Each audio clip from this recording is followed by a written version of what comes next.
sama-sama di satu skala nasional, karena tiap daerah tahapannya berbeda. Ya. Saat krisis, pasca krisis, rehab, rekon. Kita akan hari ini kita lebih ke arah krisis ya, krisis. Nah ini manajemen resiko. Ya, konteksnya bahaya kali kerentanan dibagi dengan kapasitas. Bahaya bisa kita kelola nggak? Kalau ada beberapa yang bisa kita kelola. Bahaya banjir bisa kita kelola nggak? Sebetulnya bisa ya. Gitu. Tapi kan apa-apa menyalahkan alam ya. Hutannya digunduli, terus banjir itu ini karena hujannya lebih curah hujan. Ini hutannya enggak gunduli ya enggak banjir dulu namanya. Ya toh? Terus sungainya meluap banjir. Itu ya. Ini karena curah hujannya nyala mesin hujan. Padahal sungainya apa? Dikeruk terus, dibikin rumah-rumah sampai yang sungainya awalnya 8 meter jadi cuman 3 meter. Ya. Gitu. Terus banjir, terus nyalahkan banjirnya. Ya. Ya itu manusia dia gitu. Tapi ada juga yang nggak bisa kita kelola. Contohnya apa? Apa? Yang kita nggak bisa kelola. Gempa bumi. Kamu mau langsung pakai bakar menyan 7 hari 7 malam, ya nyelem sampai nggak timbul-timbul di 7 sumur yang berbeda, di 7 sungai dan 7 rumah yang berbeda, gempa ya gempa aja. Itu ya, nggak bisa kita. Merapi, letusan Merapi, dia sudah mulai meletus, sudah mulai pas pada 4, 3, 2, 1 gitu, semua tungguin nang lerengnya, ya. Ya tetap dia akan berproses, nggak bisa. Jangan meletus. Ada bahaya memang tidak bisa kelola. Nah, yang paling penting kita bisa kelola adalah kerentanan. Kerentanannya apa? Ya, kemiskinan yang paling berat. Orang miskin sama orang kaya kalau kena bencana kan beda ya. Orang miskin, orang kaya kalau kena bencana, ngungsi dia ke hotel ya, ngungsi sebulan, nggak apa-apa. Duit resesnya ratusan juta ya. Duit reses. Kita mah ada tenaga kesehatan duit reses nggak ada. Kalau miskin, mau kemana? Fungsian, ya rame, satu tenda, 10 orang, gatel-gatel lagi, tidurnya nggak enak, gitu ya. Jadi kerentanan, hati-hati yang disability juga dia lebih rentan. Lanjut usia, suruh lari-lari gitu ya, mbah-mbah itu iso. Ya, orang muda tidur di pengungsian sama orang tua tidur di pengungsian, resikonya lebih tinggi ya orang tua. Wanita hamil, anak-anak juga gitu. Biasanya makan empasi, ya.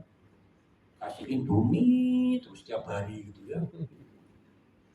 Kalau sekarang MPG, makanan bergizi gratis. Tapi kemarin ada yang makan MPG yang lain, makanan beracun gratis. Kalau nggak bagus pengolahannya ya, itu kalau nggak bagus jadinya makanan beracun gratis. Nah, itu kita bisa kelola, kita turunkan kerentanannya atau memang kita harus catat. Terus kapasitas, nah ini kapasitas. Saya bilang tadi kompeten. Gimana mau penanggulangan bencana bagus, mau dikirim ke lokasi bagus, nggak pernah datang pelatihan, nggak pernah simulasi, baca tok ya. Kamu mau baca cara infus, letakkan tangan, pegang tangan pasien sejajar gitu ya, dengan tangan Anda, ya oleskan alkohol, cari vena gitu, coba kamu baca 1000 kali terus besok suruh infus.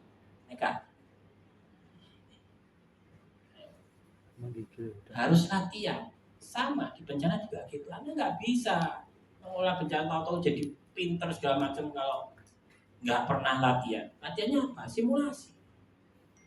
Anda kalau mau nganti pasien kan simulasi kan, tensi dulu, latihan dulu ke manekin, terus ke orang. Bencana juga gitu, simulasi. Jangan berharap ada bencana. Saya selalu mendoakan lebih baik kita ketemu setiap bulan simulasi daripada ketemu sekali pada saat bencana. Jadi yang perlu kita latih simulasinya. Gunanya apa? Refleks. Anda kalau pernah intubasi pasien 20 kali sama belum pernah intubasi, secara mental lebih siap mana kalau teleponin pasien? Dok, pasien gitu ya, sudah susah gitu terus. Lebih grogi mana? Yang nggak pernah intubasi atau yang sudah pernah intubasi 20 kali? Lebih siap yang 20 kali kan itu. Paling awal 1 menit untuk kaget itu, tapi udah terbiasa refleks gitu ya. Kalau yang belum refleks, tapi refleks keringet gitu, jos gitu ya. Konsulennya di telepon ora iso-iso, nggak nyambung, nggak ngangkat-ngangkat gitu ya. Aku tambah baru pertama kali jaga, pasien terasa merah kabeh gitu ya. Mimpi apa semalam gitu ya. Gitu. Sama di bencana juga itu kita harus latihan terus, karena tujuannya bukan hanya untuk membiasakan, tapi mental kita. Tentara itu bedanya tentara sama orang-orang biasa itu adalah karena mereka sering terlatih. Pada saat ada serangan, sama-sama kocar kacirnya dalam 1 menit pertama. Tapi tentara begitu 1 menit langsung bisa menata diri. Yang nggak pernah latihan terus sampai setengah jam sampai 1 hari kocar kacir terus. Nah itu beda. Jadi refleks sama mental. Intinya juga gitu. Jadi kapasitas ini perlu. Ya. Permasalahan memang pelatihan bencana di Indonesia ini jarang dan minatnya kecil. Padahal tadi latar belakangnya udah jelas. Ya, kita di negara bencana. Tidak bisa Anda jadi dokter kalau sudah pokoknya praktek tok nang klinik begitu bencana, pulang, papa, gitu. Mama, nggak bisa. Ya. Mau di lokasi manapun nanti kita lihat, nggak ada yang hijau. Di perubahan iklim, Anda mau keluar negeri, saya tidak mau di Indonesia, saya kaya, timbang Indonesia negara bencana, saya pindah ke Jerman. Karena kan bencananya sedikit. Ingat, sekarang kita menghadapi krisis iklim, perubahan iklim. Di Eropa itu sekarang suhunya meningkat. Yang terjadi apa? Kasus-kasus outbreak yang tidak pernah muncul, sekarang muncul. Jerman tahun lalu itu dia selama ini tidak pernah bingung ngirim bantuan kemanusiaan ya ke luar negeri karena duitnya banyak. Begitu tahun 2022 ada banjir besar di Jerman, dia bingung karena nggak pernah mengelola di dalam negerinya karena dia sering ngeluar perubahan iklim. Ya. Siapa yang merasa bumi makin sehat? Ada yang optimis bumi makin sehat atau makin rusak? Makin rusak. Jadi makin banyak bencana. Jadi dia pindah ke bulan. Nggak tahu ya bulan. IKN. Kenapa ditaruh IKN itu? Alasannya dulu apa? Makin karena minimal kan? Bencananya salah satu alasannya sekarang. Banjir, iya. Bencana sosial kemarin muncul banyak praktek apa? Muncul juga. Indonesia. Ya. Tapi harus tetap cinta Indonesia ya. Soalnya nggak ada pilihan lain kan? Nggak bisa pindah ya, kasihan. Sama aku juga gitu. Cintailah produk-produk. Oke, prinsip terpadu, koordinatif, akuntabel, partisipatif, terpadu. Berarti koordinasi. Koordinatif harus mau dikoordinasikan, akuntabel harus bisa dipertanggungjawabkan. Kamu pasien berapa orang yang kamu layani? Diagnosenya apa aja? Sama, kalau di kondisi normal juga harus tercatat, terekam, di bencana juga gitu. Gak bisa, mohon maaf ya, gak bisa korban bencana itu dijadikan pembelajaran. Makanya sekarang semua yang harus ke bencana harus profesi, punya sertifikat profesi. Tidak bisa mahasiswa dikirimkan untuk menangani korban bencana, karena korban bencana itu bukan bahan belajar. Yang dikirimkan harus punya STR. Ya, ya dia suruh administrasi saja, bukan berarti nggak bisa membantu, tapi tidak dalam konteks penanganan pasien. Jadi yang harus tangani ya benar-benar harus dokter, harus perawat, harus apoteker yang sudah punya sertifikat profesi sekarang. Karena prinsipnya itu, ya, akuntabel, partisipatif, responsif. Ya. Karena responsif ini kalau nggak didukung dengan sistem, nggak bisa jalan juga. Saya mau berangkat, nggak ada yang ganti ijazah. Bisa berangkat. Ya. Makanya ini nanti workshop ya, dibuat akuntabel dan dibuat secara sistem. Gimana caranya supaya berangkat cepat, lengkap, ya, dan siap. Kalau sudah misalnya mau berangkat gitu, saya minta berangkat. Biasanya saya sering ada penyamanan. PKU, saya minta satu tim berangkat. Kapan bisa berangkat? Nanti ini masih belum jam kerja, besok masih didiskusikan, nanti baru 3 hari lagi. Itu sudah mencret semua pasiennya itu kalau sudah hari ketiga itu. Ya, ini ngomong soal respon time nggak bisa. Yang internasional aja, internasional nih, responnya 24 sudah harus ada di lokasi negaranya. Ada internasional. Oh ini nasional, 3 hari 2 hari apa? Nunggu apa? Nunggu yang bisa nukeri jaga. Ya. Sebenarnya si nukeri ngomel-ngomel juga gitu ya. Awak bolak-balik budak bencana kok enak. Ya wis, aku gendengan awak sing budak. Ora iso. Ono ae. Anake kono sing jogo, bojone gak mengiyakan, wis motor mertua nangis-nangis kan gitu ya. Gitu. Tapi kalau ada temannya yang mau berangkat, dia nggak mau bantuin jaga, sepele bantuin jaga. Ini yang harus nanti dibuat sistem. Kalau nggak itu nggak akan jalan. Ya kan Muhammadiyah bisa mengirim dalam waktu 24 jam. Saya cuma melihat. Kalau ada tanah, saya telepon. PKU ini bisa berangkat nggak? PKU ini bisa berangkat hari ini, hari ini berangkat. Saya punya datanya. Oh ini yang PKU. Waktu gempa Lombok, kita kirim sampai 60-70 tim ke sana. Habis itu Sepalu, kita kirim lagi 40-50. Sehingga kan kita lihat tuh ini bisa berangkat 24 jam, ini bisa ini. Itu tergantung dari rumah sakit. Tapi sekali lagi, nggak bisa cuma pengen mengandalkan niat baik mau menolong. Anda harus kompeten, Anda harus tahu caranya. Kalau nggak ngering tok wis, ngisi-ngisi tok, MDMC di sana ngisi-ngisi nggak tahu kerjanya, nggak lapor, disuruh bikin apa? Ngirim lapor pasien data layanan harian nggak kirim-kirim, ya gitu. Disuruh ke lokasi A malah ke lokasi B, push. Wah nice, kayak gitu pulang aja, tak pulang. Saya pernah mulangin spesialis, tak pulangin, repoti. Ya. Dilaporin ada dokter tanya ini tempat tidur saya mana? Aduh tempatnya tempat tidur. Wis bencana, semulio. Timbangan yang sini Muhammadiyah. Organisasinya mulai pusat, provinsi, kabupaten. Levelnya kita lihat dulu. Kalau bencananya kita misalnya ke kabupaten ya kita. DIY levelnya apa nih? Banjirnya levelnya apa? Yang pegang konteksnya dari dinas kesehatan ya. Kita kan di konteks kesehatan. Lapor ke dinas kesehatan. Banjir Jawa Tengah saya bilang datang lapor. Ya, apes-apesnya dinas kesehatannya juga belum siap. Datangin kantornya kosong, belum ada poskonya, belum apa. Ya bisa respon dulu.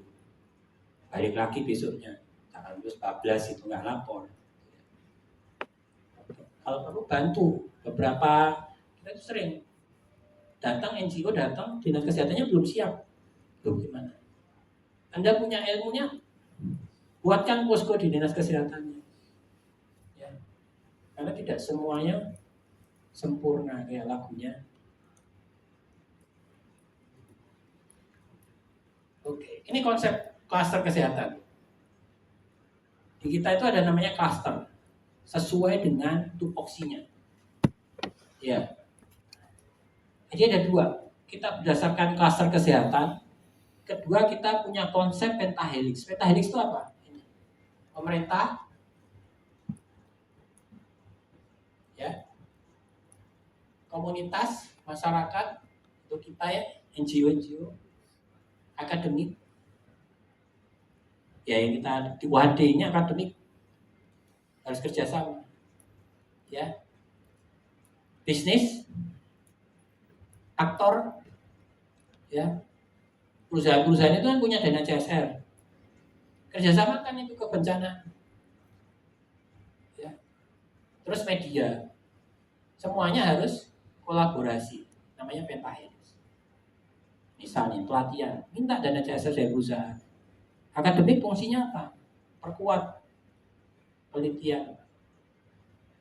WAD ini ya, unggulannya bencanaan ya, FK-nya ya.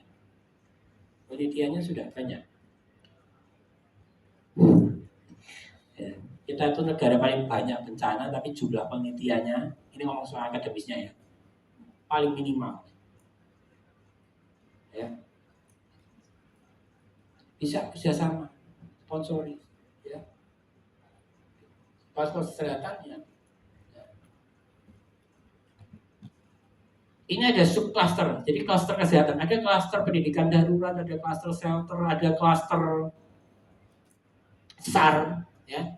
Kita di cluster kesehatan, ada subcluster. Subclusternya apa aja? Subcluster pelayanan medis, pengendalian penyakit, kesehatan lingkungan, reproduksi, kesehatan jiwa, gizi, DVI ya, terus promosi kesehatan. Kita mau ambil harus tahu kompetensi kita. Sama mirip terumum, terus mau spesialis kan ya. Spesialisnya mau ambil apa nih, sama di kesehatan kita juga ini kita mau apa nih. Misal kalau rumah sakit biasanya masuknya di klaster apa ini, pelayanan kesehatan ya. Tapi mungkin ada fakultas yang punya fasilitas kesehatan masyarakat, ya mungkin dia bisa di kesehatan lingkungan atau pengendalian penyakit ya. Rumah sakit punya tim, ada dokter objin bidan yang bisa dibentuk, dia mau fokus di layanan reproduksi, boleh. Fakultas punya tim psikologi, fakultas psikologi, dia mau bentuk, ya boleh. Mau fokus di kesehatan gizi, boleh. Biar nggak instan terus. Ya, walaupun memang paling enak ya. Sebelum saya di beberapa negara itu paling enak memang Indomie. Mie instan kita. Gak usah nyebut merek. Mainan. Ya, mau ke Malaysia, mau ke Dubai, mau apa terus gak ada yang bisa mengalahkan mie instannya kita. Ini karena raja micin. Enak.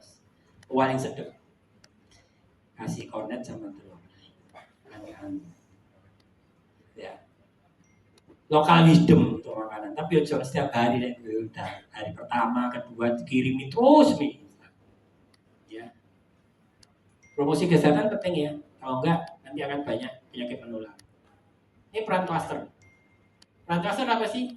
Di prakrisis, mitigasi. Ya, kira-kira bahayanya bisa dikurangi nggak dampaknya? Kira-kira racunan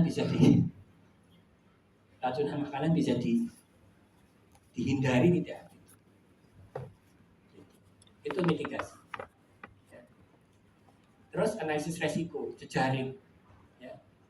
Jadi ngobrolnya sudah dari sekarang.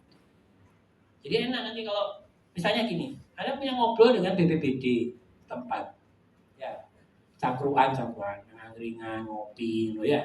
Nanti kalau pada saat bencana pinjam tenda ya, enak, pinjam aja. Suratnya kok nyusul. Gak tahu ngejak ngobrol, gak tahu ngejak ngopi, moro-moro bencana nyilih tendo, sopo kue. Jadi ini penting, jejaring itu. Ya.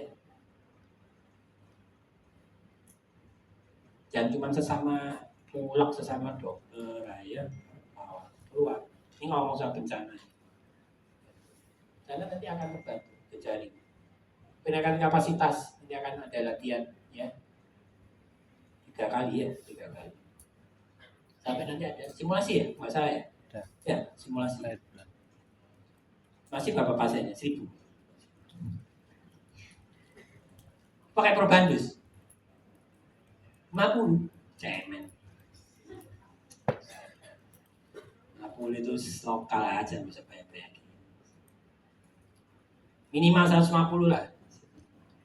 Itu orang-orang perawat-perawat apa aparat prestigious itu senang banget tuh suruh akting terus kumpulin semua aja kayak saya ketemu nggak usah dibayar, nanti tak syuting masuk video. Wah sewenang semua belajar SMA jadi korban bencana sing histeris itu ya.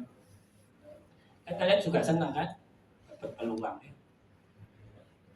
PE nyantol kan karena akibat simulasi muncul benih-benih cinta, komunikasi sayang, dan yang lain.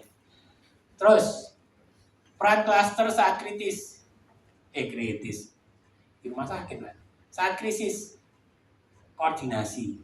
Jadi sudah ada pelatihan bareng, ya ngobrol bareng, buat sistem bareng. Misal nih dari 6 PKU ini kalau mau berangkat biaya dari mana? Sekarang dipikirkan kuat tak PKU-nya biayai. Dan pertanyaan gitu, kalau nggak kuat cari alternatif apa? Bisa nggak ada yang bisa nyumbang? Bikin MOU mulai sekarang. Jangan berangkat terus nodong gini. Cari perusahaan-perusahaan di Jogja yang punya dana CSR bisa digunakan. Sapopo, Muhammadiyah baik, XXXX, ngono kan, rapopo, aman. Pokoknya jangan Israel aja ya. Semua bebas kecuali jangan yang berafiliasi Israel aja. Mau Cina, mau Jerman, wis apa jangan satu itu ya. Bahaya. Ya, terus aktivasi HOC. Ini sama. 15 menit. Ya. Kaji cepat. Ini nanti ada semua materinya ya. Ini hanya saya aktivasi HOC, kaji cepat, mobilisasi IMT, menjaga layanan esensial. Menjaga layanan esensial ini penting, standar. Jadi jangan hanya karena bencana terus saya nggak bisa melayani kesehatan anak, saya nggak bisa melayani standar layanan reproduksi, semuanya harus sama. Kayak seperti dalam kondisi normal. Makanya harus disiapkan. Ya. Pasca krisis, rehab sistem kesehatan bisa dipulihkan nggak? Rumah sakitnya bisa dipulihkan lagi nggak layak? Ada konsepnya kalau return to normal operation. Ada dua konsep pra krisis itu. Satu, return to normal operation, kembali ke operasional yang normal. Sama build back better, dibangun lebih baik. Yang pertama, return to normal operation itu biasanya lebih ke arah fungsional. Rumah sakit tipe B karena ada bencana, dia nggak bisa berfungsi sebagai rumah sakit tipe B. Maka tugasnya kita adalah mengembalikan rumah sakit itu menjadi seperti tipe B. Gitu. Itu return to normal operation. Tapi kalau build back better, membangun yang lebih baik, itu biasanya dalam konteks fisik. Yang kita sekarang susah. Roboh dibangun standarnya ya kalau mana. Engko gempa roboh mana itu bukan build back better ya. Ya, paling enak kalau sudah dibangun bisa dari dana APBN. Kemarin yang viral itu ya. Roboh meninggal banyak dibangunnya pakai APBN. Bayangkan kalau semua yang roboh dibangun pakai APBN. Enggak sisa APBN. Ya. Karena memang kita belum kayak Jepang, tapi enggak dimulai juga. Indonesia itu daerah gempanya tinggi, tapi bangun standar rumahnya ya segitu-gitu aja, ya enggak? Mana? Kosmu itu, sama yang kos mana? Angkat kaki, enggak, maksudnya angkat tangan. Beda ekstremitas tapi artinya beda juga. Yang kos, ada yang kos? Atau rumah sendiri semua? Pernah ngitung nggak bangunan ini kalau gempa? Ini kan Jogja gempa ya tahun 2006 ya. Rumahmu itu yang Anda tempati kalau gempa aman nggak?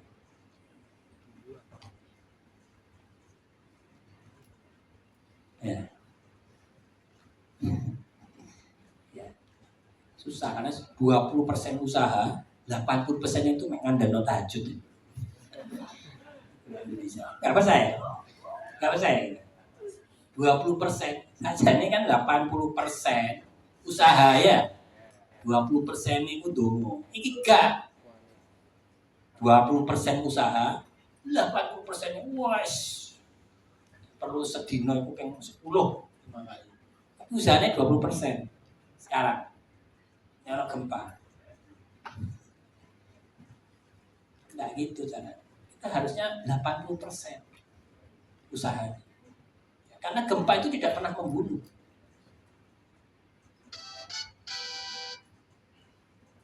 Alam pertama. Sudah 15. Gempa itu tidak pernah membunuh. Kecuali kalau gempa mas retakan, terus mah Anda jeblus gitu mah. Itu berarti Anda terbunuh karena gempanya.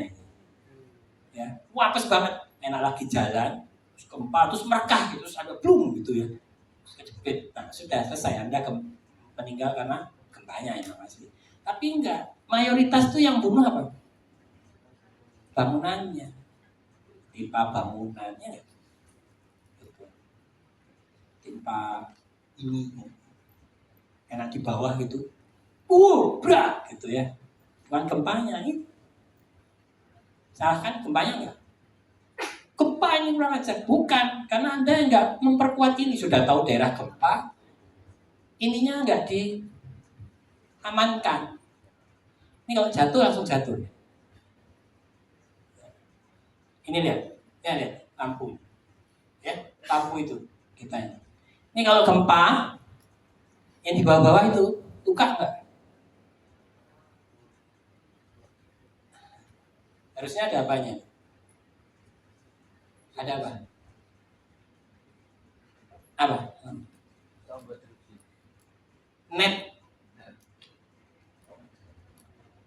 Jadi kalau lampunya jatuh, itu enggak kena langsung jatuh di netnya. Kalau netnya jatuh, ya apes. Kan 80% usaha loh ya dulu gitu. 80% ini telanjang. Harusnya dikasih net. Kenapa harus saya kasih net? Ini loh daerah gempa juga. Gitu. Ya. Jadi kayak gitu. Harusnya tahu, nah ilmu kayak gitu yang harus dibaca.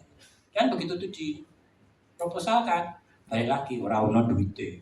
Jadi akhirnya mengandalkan 80% tahajud di rumah wis tuwa hajud. Kok isak sampai subuh. Terus besoknya bolos. Ini konsep HOC. Karena saya diminta juga ngasih. Pusat Operasi Darurat Kesehatan. Pusat komando, pusat koordinasi. Jadi kalau Anda ke bencana, tanya dulu HOC-nya di mana. Biasanya di Dinas Kesehatan. Dan Emergency Operation Center, pusat kendali operasional untuk bidang kesehatan. Ya, hafalkan HOC. Ya, jangan K-pop tok yang dihafalkan kayak gini-gini nggak dihafalkan. Ya. Jadi kalau kita mau ke bencana, kita harus mau diatur sama HOC. Ya, susahnya itu kalau mau berangkat terus ada titipan. Ini aku ada duit.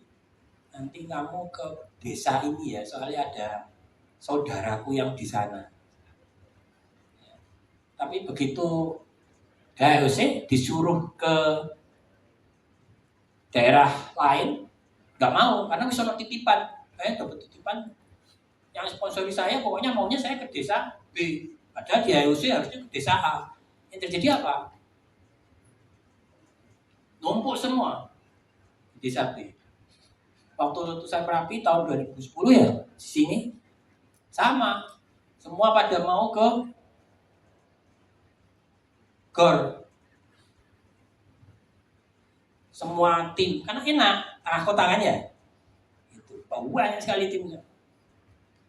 Padahal tipikal di Jogja dan sekitarnya kalau pengungsi itu ke rumah saudara, 20 orang, nanti daerah Sleman. Jadi waktu saya nggak ke tengah kota, saya nyusuri doang aja kampung-kampung. Ada pengungsi 20 di rumah saudaranya, ada pengungsi, pastikan mereka. Coba bayangkan kalau semuanya maunya di daerah tengah kota yang heroik terus masuk di medsos. Yang keliling-keliling kayak gitu kan ya. Nah ini jadi harus mau dikoordinasi. Ini konteksnya. Kalau ICS ya, jadi kita lihat ada 1, 2, 3, 4, 5, 6, 7, 8. Sekarang jadi 7, nggak salah ya. Dijadikan 7 sekarang. Ini yang masih lama 8. Ada klaster SAR, logistik, sarana prasarana, pengungsian, terus ada klaster kesehatan. Ya, ada klaster pendidikan darurat. Nah, kita harus tahu nih, tadi kita harus di klaster kesehatan konteksnya. Nah, kalau ICS, ini biasanya di kabupaten ada bidang operasi, di nasional ada bidang klaster. Nah, ini yang bidang operasi ini yang ada Pusdalok atau HOC. Tapi kita datang gampang, cari aja dinas kesehatan. Bikin pos. Bikin HOC istilahnya, bukan pos lagi, bikin HOC. Tanya, ini saya mau datang, membantu, mau koordinasi ke siapa. Bahkan sebelum berangkat pun cari informasi gitu.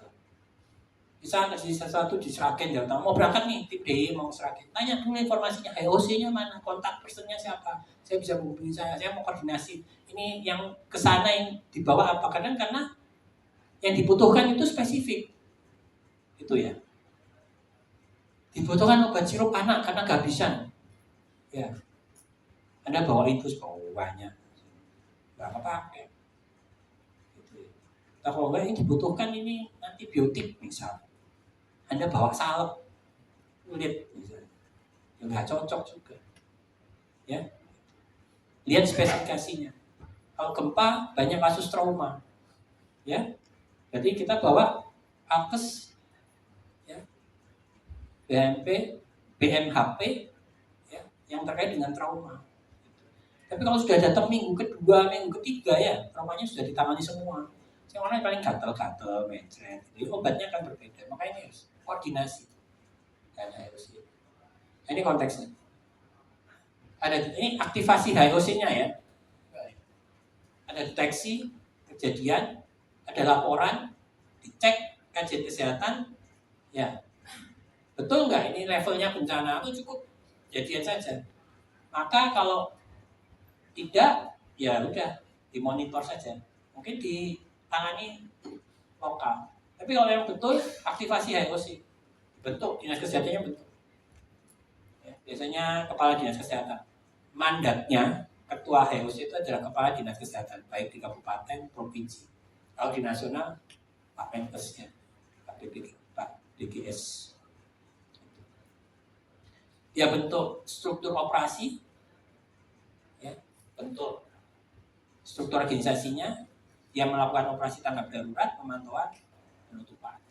Pasiennya sudah tertangani semua, kesannya petugasnya sudah bisa melayani, obatnya sudah bisa jalan, sudah kayak normal, ya udah pulang. Ya. Jangan di situ terus ya mentang-mentang masih diincer gitu ya, saya nggak pulang-pulang saya di situ. Ya, nunggu sampai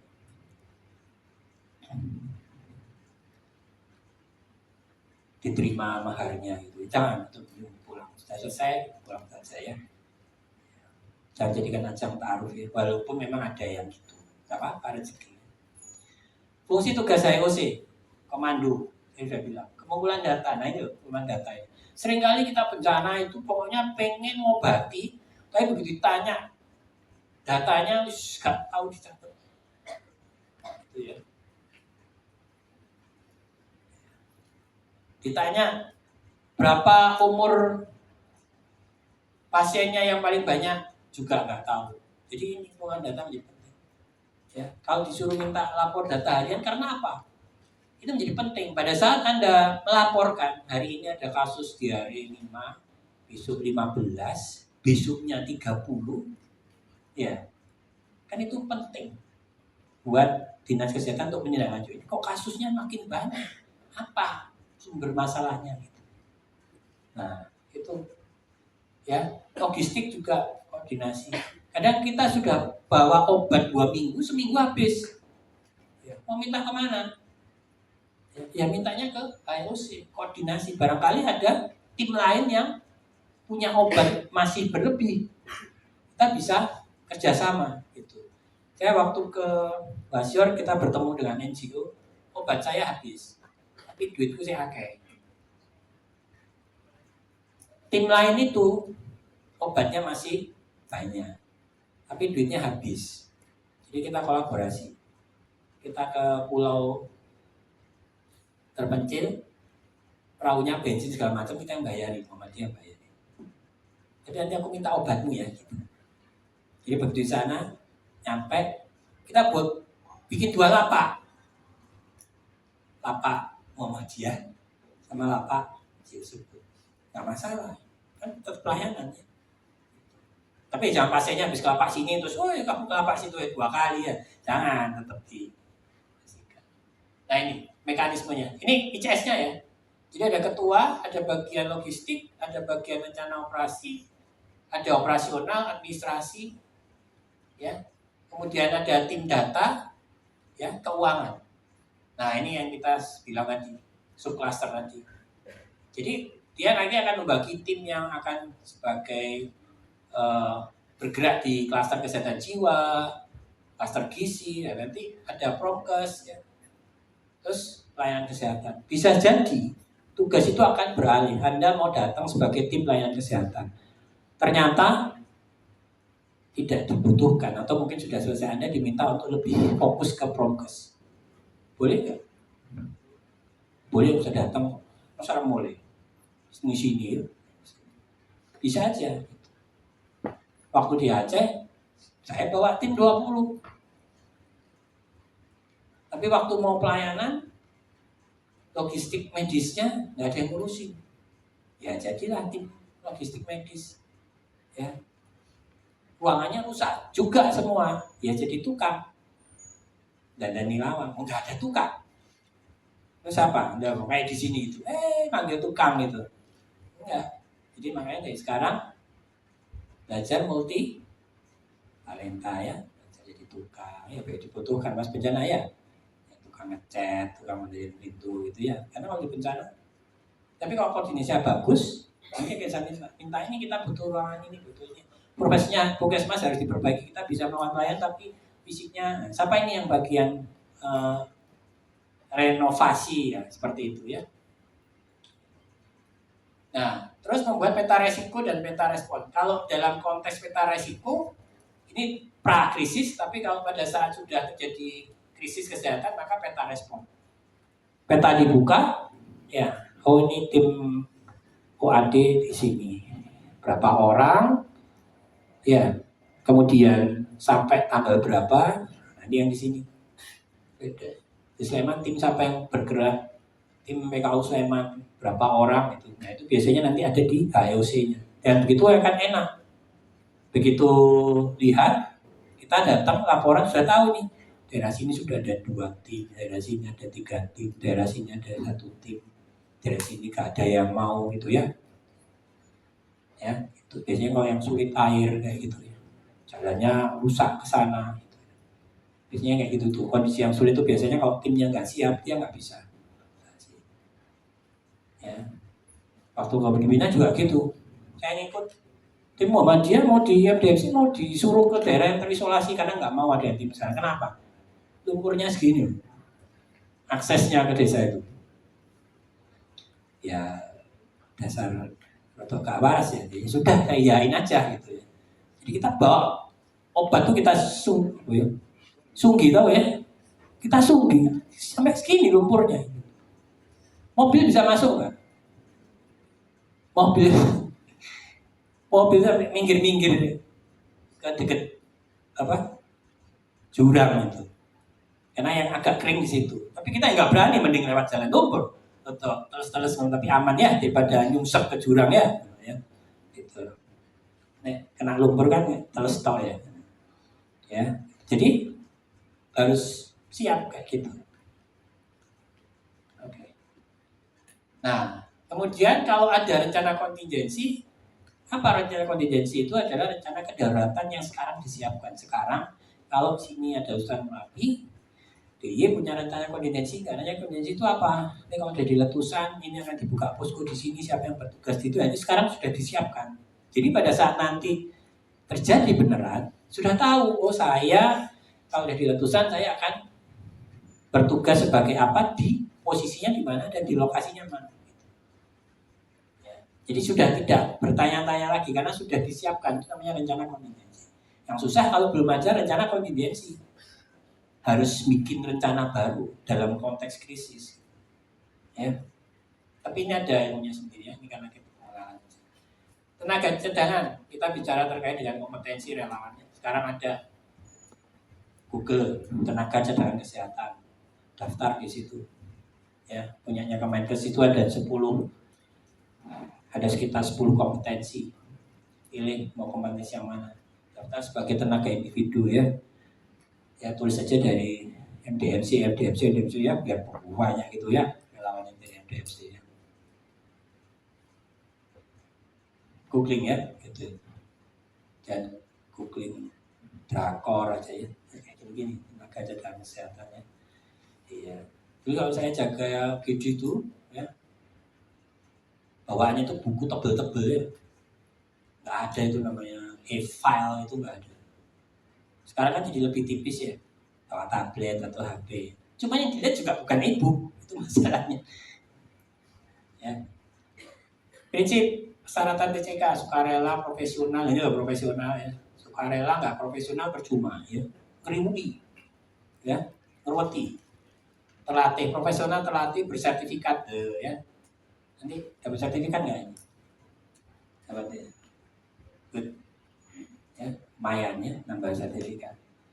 Registrasi, nanti ini kalau di TCK ada sistem online ya, ada pelatihan, tapi kalau kita mau latihan BMC kita bikin sendiri. Ya. EMT ini ada materi khusus ya, EMT ya, kan yang perkenalkan sekarang semuanya harus terstandar tim medis bencana baik internasional maupun nasional. Terstruktur, komposisinya seperti apa yang harus disiapkan sudah nanti akan ada materinya. Aktivasinya kalau EMTCC ini, kalau EMT nanti ada EMTCC coordinating cell-nya yang urus EMT itu. Nah ini hubungannya HOC, cluster dan EMT. Jadi HOC komando, ya, cluster nanti bagian operasionalnya. Nah nanti di cluster pelayanan kesehatan EMT masuk di situ. Itu konteksnya. Ya, jadi jangan masuk ke subcluster gizi. Kalau jadi saya datang EMT saya mau melakukan pelayanan gizi, salah kamar ya. Masuknya ke subcluster pelayanan medis. Gitu. Jangan salah kamar. Ada sistem informasi di Kemenkes, tapi biasanya dari HOC-nya ini yang melakukan, kita cuma setor data sebagai EMT. Kecuali kalau kita dimintai bantuan tenaga kesehatannya yang di Dinkes misalnya, stafnya banyak yang jadi korban, ya dok bisa ada nggak tenaganya yang bisa bantuin kita?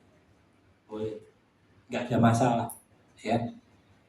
Kalau di Aceh itu 70% kayak yang Sulami Aceh, yang di Rumah Sakit Zainal Abidin itu 70% tenaganya jadi korban, yang nggak bisa operasional.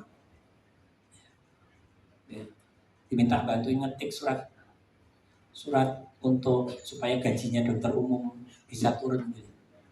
Saya nongkrongin di kantornya aja cuma ngetik,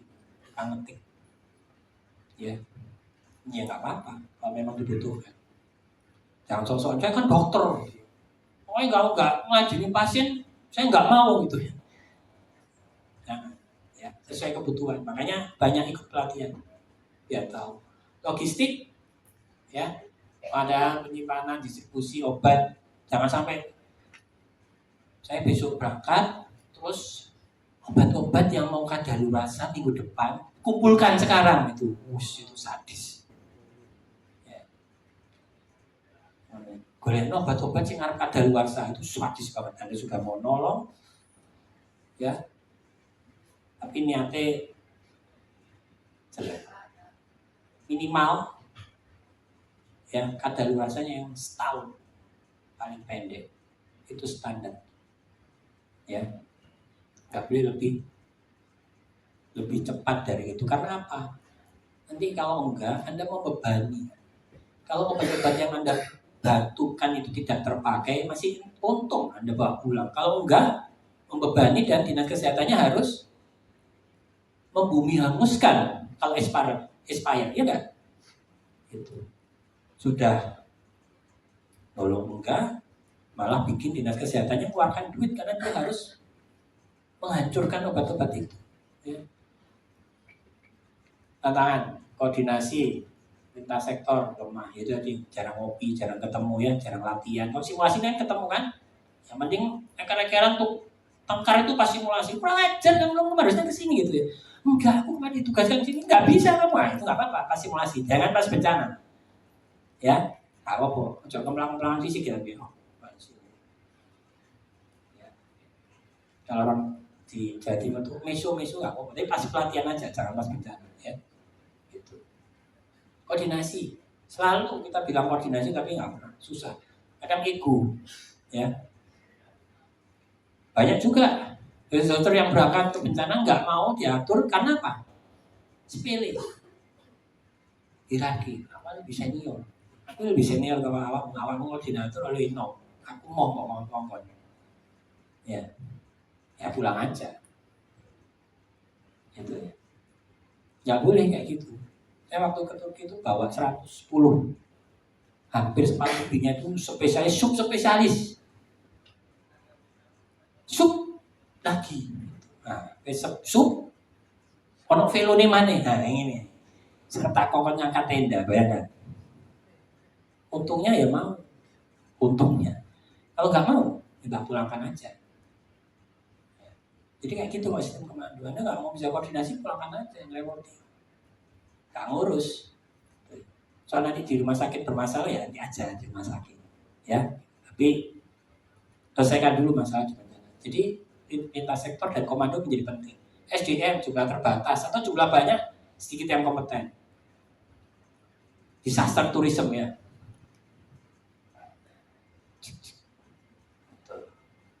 Ya, gitu. Udah nggak lapor, datang cuma 2 hari di lokasi bencana, ya. Bagi-bagi obat, foto, tutup, terus pulang, kabur. Ya, terus di medsos kami melayani 50.000 pasien dengan banyakkan sesak. Dinas kesehatan ini data kondi dulu wis gak tahu lapor, ya. Yang medsos bikin heboh lagi, itu DPR datang itu katanya ada yang sesek segala macam, ada yo nggak ada. Jadi kita nggak kompeten, nggak tahu. Nah, harusnya setelah ini kompeten semua ya, gitu ya. Tapi ada laporan tidak kompeten ya, gitu ya. Pulang saja. Nggak tahu pulang kemana, karena kan setiap pulang selama di Indonesia nanti akan ada menghadapi bencana lagi ya. Gitu. Sistem informasi belum terintegrasi, sekarang sudah mulai ada dan sudah mulai digaung. Oke. Jadi pas banget 9.3. Baik, itu materi dari saya. Ada pertanyaan? Saya kembalikan ke moderator. Terima kasih. Assalamualaikum warahmatullahi wabarakatuh.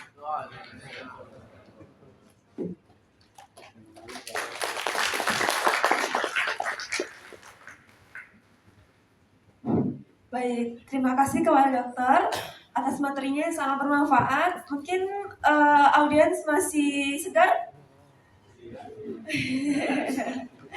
Baik, kita akan memasuki acara yang kedua, yaitu Building Learning and Commitment yang akan dipandu oleh Dr. Ika Yoga Wiratama, Master Manajemen Rumah Sakit. Kepada dokter, kami persilahkan.